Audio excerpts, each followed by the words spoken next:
All right, good afternoon, everybody. Thank you so very much for having me here today. I do not know anything about quantum mechanics.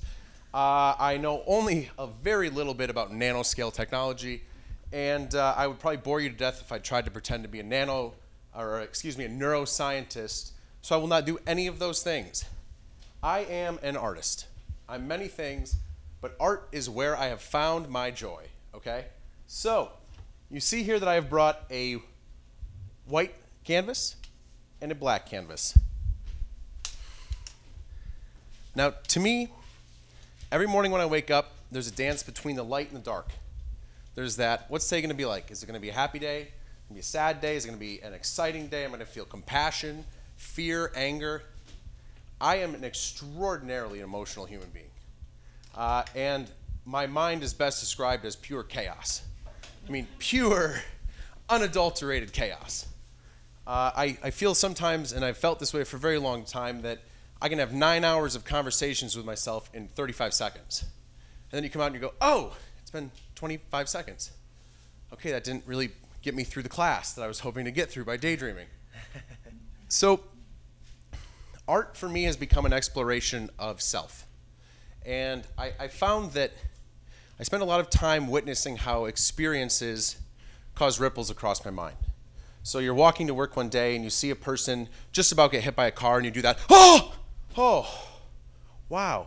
And then in that split second you have 1,000 thoughts. What if I had woken up 5 seconds earlier today and distracted that person and they had walked in front of the car? What if I had yelled and distracted them and kept them away from it? You start to witness how these little emotions and all these moments trickle back into your life and trickle into your everyday being. So I wanted to tell a story that made me come to understand how important art can be. So I spent a great deal of my life with a good friend named Ryan, and Ryan is an extraordinarily judgmental individual in the best way possible. So he grew up Catholic, and he's quite devout. So one day I met him for tea here in Albany, and we went to the little Buddha tea shop where they had this extraordinarily modern interpretation of the Last Supper hanging on the wall. Now, I'm not Catholic and I didn't grow up, so I'm not attached to ideology and imagery. And Ryan walked in and he saw it and he immediately said, ah, look at that. Look at that abomination. I said, what, the color on the canvas over there? He said, yeah, that's supposed to be the Last Supper. And I said, oh, okay, I didn't know that. All right, fine. And like the good friend I am, I got my tea first and sat so that he would have to sit facing it the entire time. And over the course of the next 45 minutes, I witnessed something that I still think about to this day. I witnessed this man discover meaning in something that he absolutely hated, at least initially. So over the course of this 45-minute tea break, I watched Ryan take a sip and say, well, it's terrible because the shapes don't look at all like humans. I said, okay. He goes, but I do like the way that the colors play together. Well, I also kind of like the way that this reminds me that I love, my religion and my background. Wow, this is actually a pretty good interpretation.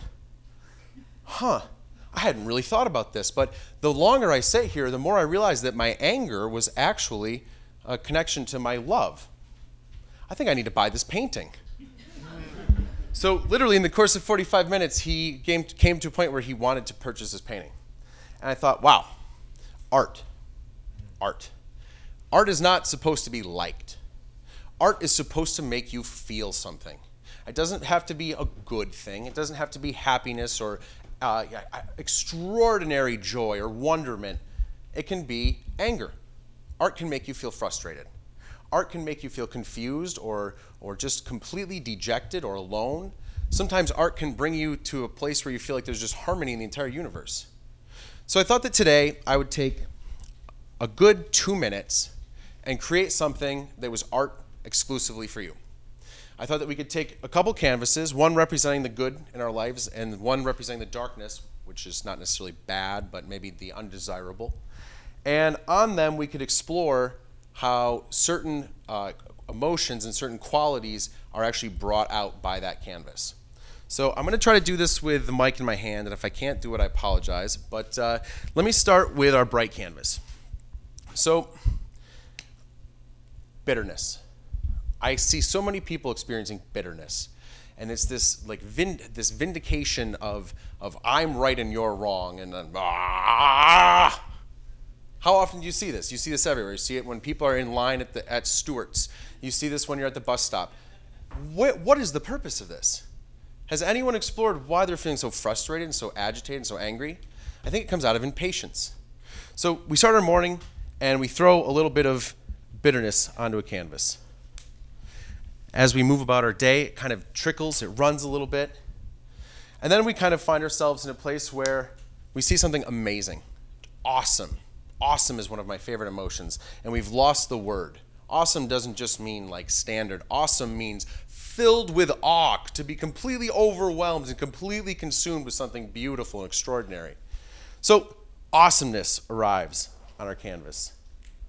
Then out of nowhere, we feel my favorite emotion, to feel extraordinary. Now, to feel extraordinary is not just some word. To feel extraordinary means to grasp how unusual you are and to celebrate that as some sort of marvelous, unique experience. The mathematics of existence are so incredible. We've already talked about this today. It's so improbable that not only could I be a living form, but I could be alive and conscious and creating. So I want to feel extraordinary. I want to feel unusual. And I want to celebrate that oddity. So perhaps what I do is dot that all over my canvas. Throw a little bit of that wonderment, throw a little bit of that awe, and throw a little bit of that reflection in there. And now we've got some things popping up that are a little bit more curious than what we've had before. So finally, on this canvas, I'm going to throw a little red, which I think people too often associate with anger or hatred or frustration. But I think today I'm just going to call this red. So we go about our day, we sit in a meeting, we have a little frustration, we get agitated at a certain coworker, we find ourselves flustered and reflective. Maybe something happens and we decide to completely flip our day and maybe pound it a little bit so that the drips start going in another direction. And then we find ourselves reflecting. And we get to a place where hope takes over. We think, oh my God, it's 3:44 and I only have to be here till 5 o'clock, and I know I put a meal in the crock pot earlier, and I wonder what that smells like. Is it warm? I hope that the chicken broke down. And we start getting this incredible experience of reflection. So we throw a little bit of awe on this otherwise darkened day. I like that. This is going to go somewhere, I promise. Then stillness, one of my favorite experiences. I said earlier that my mind is chaotic, and I was not joking. That's the right reaction, right? So there is a lot of chaos going on. So do you ever find yourself when you're trapped in that chaos pausing for just a moment and saying, there it is. That feels good. That stillness. It's like watching a pond lose all sense of outside influence. But then out of nowhere, you pick up a rock and you throw it in the pond, and the pond starts to ripple. So now you've got something curious happening. And so we'll throw my favorite emotion on here, curiosity. Curiosity, curiosity, curiosity. It's sitting and watching a leaf blow in the wind and wondering what wind looks like. It's sitting and hearing a conversation 2 doors down and wondering what it was that led to that. It's sitting in a place like this and having 1,000 people who have never met each other, have never known each other, come together simply because they were curious. They wanted to explore something new. So, onto the canvas of existence that goes. And you know what? Let's dap it around because curiosity should be everywhere. But this alone is just color on canvas. And it's not a full day, and it's not a completed day. It's just a morning and an afternoon. It's just bright and dark. So in order to achieve what I'm hoping will be art, I'm going to have to put the microphone down and utilize both hands, which are two of my favorite things to possess. So, reflection.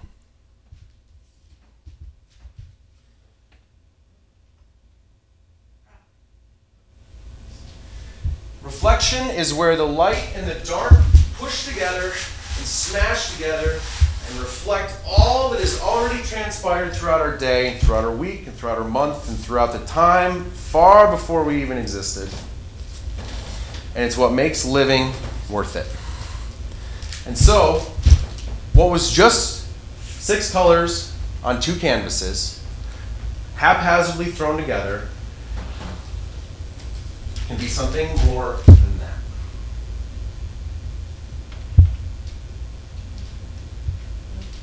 So, there's an emergence. We've discovered that things can be pressed together. This is our first thought, right? This is our reflection. This is us sitting at home on the sofa looking back on the whole day. But then we get up and we make a cup of coffee or something, and we get a little distracted. And so what happens is that we come back and we reflect, but our reflections are misaligned. So now we found ourselves in a whole new perspective. Not quite aligned as we were before. Something totally new emerges. And then out of that, we drop half of our day, and we go to work in the garage for a little while, and we come back in, we haphazardly misalign our canvases of existence once again, pushing them all together. And before you know it, we're starting to see something that might even be called beautiful. Now, the sad thing about beauty is that it can't last permanently. We need this sort of dualistic mindset in order to discover this beauty. You have to have a little confusion to have a breakthrough. You have to have a little frustration to appreciate when everything clicks. So I thought that it would be fitting here today to take these 2 pieces that I'm sure if you sat and looked at for more than 35 seconds, you could discover something, and they're kind of like Rorschach paintings almost. So it would be nice to be able to sit and look at that, but that's not representative of what this life is. This life is fleeting. So we have these little moments, completely broken apart, that come together, get pressed together, get pulled together, and before we know it, we have something that looks beautiful that we want to hold on to and protect and cuddle and spoon. Life doesn't work that way.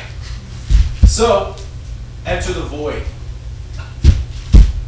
I thought that it'd be nice, well, I'll give you guys 5 more seconds.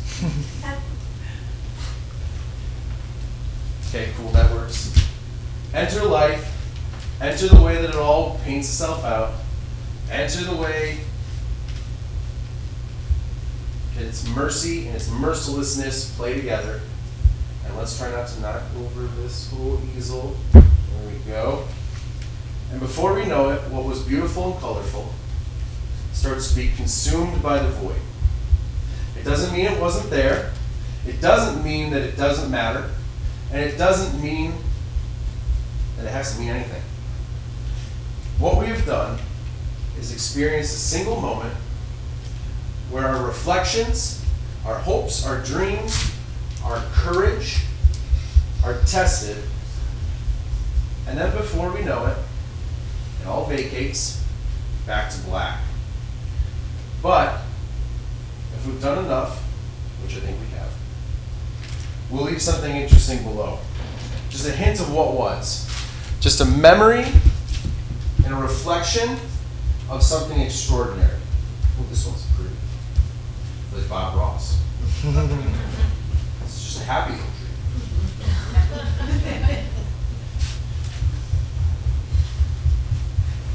And so, as we come to the conclusion of a moment of art, I hope that you'll sit in reflection of what this was, of what this could have been, of what this represents, and of what you thought it was. Because my favorite part about abstract art is that no 2 of us will ever see it the same way. Every single time that something is created that's abstract, it's not unlocking a singular potential, it's unlocking an unlimited amount of potential. The only limitation being the number of people that view it. Every single one of you has witnessed something completely different here. Some of you saw a bird or a giraffe or just a bunch of color or crap or terror or hope. I mean, it's not up to me, it's up to you. And like I said earlier, I don't care if you like it or don't like it. I'm here to make you feel something.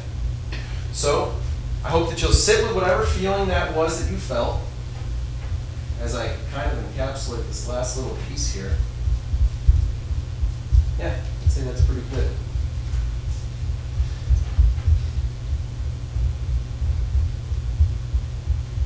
And sit in the discomfort of silence.